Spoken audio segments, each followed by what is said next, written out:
তাজমহল নামটা শুনলেই চোখের সামনে কি ভেসে ওঠে? ভালোবাসার এক বিশাল স্মৃতিসৌধ, তাই না? শ্বেত পাথরের এক মহাকাব্য।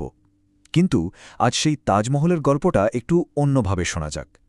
এমন এক গল্প যা হয়তো আগ্রার হাজারো কোলাহলের মাঝে হারিয়ে গেছে। কথাটা শুনে একটু ধাক্কা লাগলো, তাই না? সত্যি বলতে আগ্রায় প্রথম এসে দূর থেকে তাজমহলকে দেখে আমারও ঠিক এটাই মনে হয়েছিল। আরে, এ তো যেন একটা সাধারণ চুনকাম করা মসজিদ।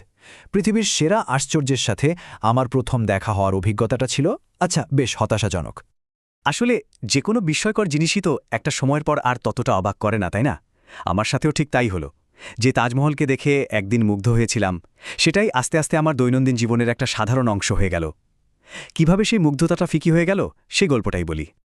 আমার এখনও স্পষ্ট মনে আছে, প্রথমবার দেখেছিলাম ভোরের আলো ফোটার সময়। মনে হচ্ছিল যেন স্বপ্ন দেখছি। তারপর এক পূর্ণিমার রাতে চাঁদের আলোয় সে এক মায়াবী দৃশ্য। কিন্তু জানেন তো, দিনের পর দিন একই জিনিস দেখতে দেখতে সেই মায়াটাও কেমন কেটে যায়। তাজমহল আমার কাছে তখন শুধুই একটা পুরনো স্থাপত্য, এর বেশি কিছু না। আমি পেশায় একজন ডাক্তার, আগ্রারই এক হাসপাতালে কাজ করি, তো রোজই তাজমহলের পাশ দিয়ে আসা যাওয়া, আর দেখতে পাই এর চারপাশের অন্য এক জগৎ।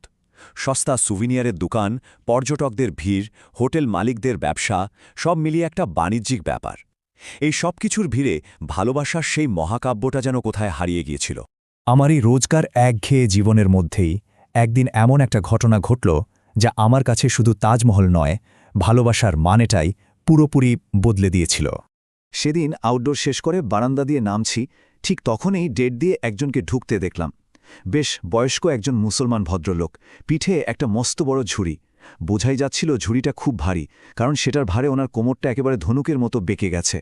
প্রথমে তো ভাবলাম কোনো ফেরিওয়ালা হবেন হয়তো, কিন্তু উনি যখন খুব সাবধানে ঝুড়িটা নামালেন, আমি যা দেখলাম সেটার জন্য একদমই প্রস্তুত ছিলাম না। ঝুড়ির ভেতরে কোনো জিনিসপত্র ছিল না, ছিলেন বোরখা পরা একজন মহিলা। বৃদ্ধ মানুষটা নিজের স্ত্রীকে পিঠের ঝুড়িতে বয়ে হাসপাতালে নিয়ে এসেছেন। বোরখাটা সরাতেই নাকে একটা তীব্র পচা গন্ধ এসে লাগল। দেখেই বুঝলাম মহিলার এক ভয়ানক রোগ হয়েছে। আমাদের ডাক্তারি ভাষায় এটাকে বলে ক্যাঙ্ক্রাম ওরেস। এটা আসলে এক ধরনের গ্যাংগ্রিন, যা জীবন্ত মানুষের মুখের মাংসকেই পচিয়ে ফেলে। দৃশ্যটা সহ্য করার মতো ছিল না। মহিলার মুখের ডান দিকের গালটা প্রায় নেই, দাঁতের পাটিটা পুরো বেরিয়ে এসেছে। মনে হচ্ছিল যেন মুখের অর্ধেকটাই পচে খসে গেছে। দুর্গন্ধটা এতটাই মারাত্মক ছিল যে ওনাদের আশেপাশে দাঁড়ানোই মুশকিল হচ্ছিল। আমি বুঝতে পারছিলাম, সম্ভবত এই কারণে ওনারা সমাজ থেকে একরকম বিচ্ছিন্ন, আর এই চরম একাকিত্বে বৃদ্ধ একাই তার স্ত্রীর সবটা সামলাচ্ছেন। আর এখান থেকেই শুরু হলো আরেকটা তাজমহল তৈরির গল্প।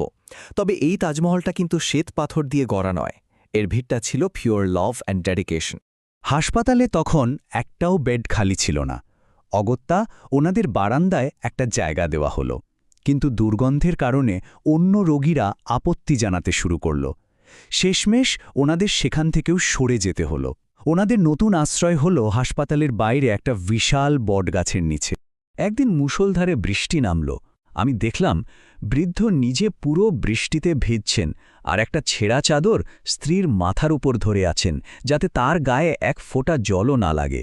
সেদিন আমি চোখের সামনে ভালোবাসার এক অন্য রূপ দেখেছিলাম। এই দৃশ্যটা দেখে আমি আর নিজেকে আটকাতে পারলাম না, এগিয়ে গেলাম ওনাদের দিকে। আমাকে দেখেই বৃদ্ধ প্রায় ভেঙে পড়া গলায় জিজ্ঞেস করলেন, হুজুর, ওর বাঁচার কি আর কোনো আশা আছে? একজন ডাক্তার হিসাবে কঠিন সত্যিটা তো বলতেই হবে। আমি খুব শান্তভাবে শুধু একটাই শব্দ বললাম, না। আমার উত্তরটা শুনে বৃদ্ধ একদম চুপ করে গেলেন। কোনো কান্নাকাটি নয়, কোনো অভিযোগ নয়, শুধু একটা পাথর হয়ে যাওয়া মুখ। গল্পের দুটো স্রোত, একদিকে সম্রাট শাহজাহানের সেই বিখ্যাত তাজমহল, আর অন্যদিকে এই গরিব বৃদ্ধের নিঃস্বার্থ ভালোবাসা এবার যেন এক জায়গায় এসে মিশতে চলেছিল। আমি তখনও জানতাম না যে গল্পের আসল চমকটা তখনও বাকি। আমরা তো সবাই জানি সম্রাট শাহজাহান তার প্রিয় স্ত্রীর জন্য কি বানিয়েছিলেন, কিন্তু এই বৃদ্ধ, এই ফকির মানুষটা, তিনি তার স্ত্রীর জন্য কি গড়তে পারেন। এর কিছুদিন পর ওই বৃদ্ধের সাথে আমার আবার দেখা হলো। একটা ফাঁকা মাঠের মধ্যে বসে উনি ভাঙা ইট আর কাদা দিয়ে নিচু একটা দেওয়ালের মতো কিছু একটা বানাচ্ছিলেন।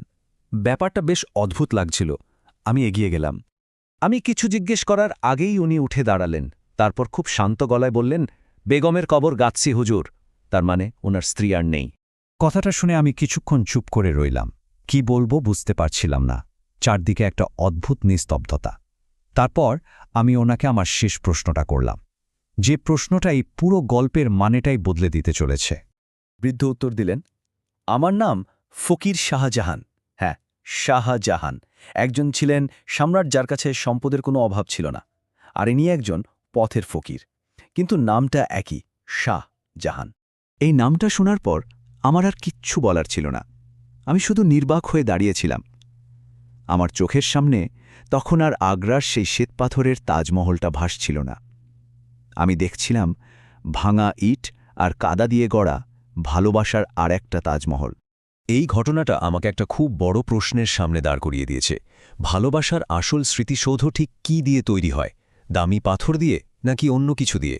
তাহলে ভালোবাসার আসল পরিমাপ কি? সম্রাটের তৈরি শ্বেতপাথরের সেই বিশাল প্রাসাদ, নাকি একজন নিঃস্ব মানুষের ভাঙা ইটের কবর যা তৈরি হয়েছে শুধু সেবা, আত্মত্যাগ আর নিখাদ ভালোবাসা দিয়ে? এই প্রশ্নটার উত্তর না হয় যার যার নিজের কাছেই থাক।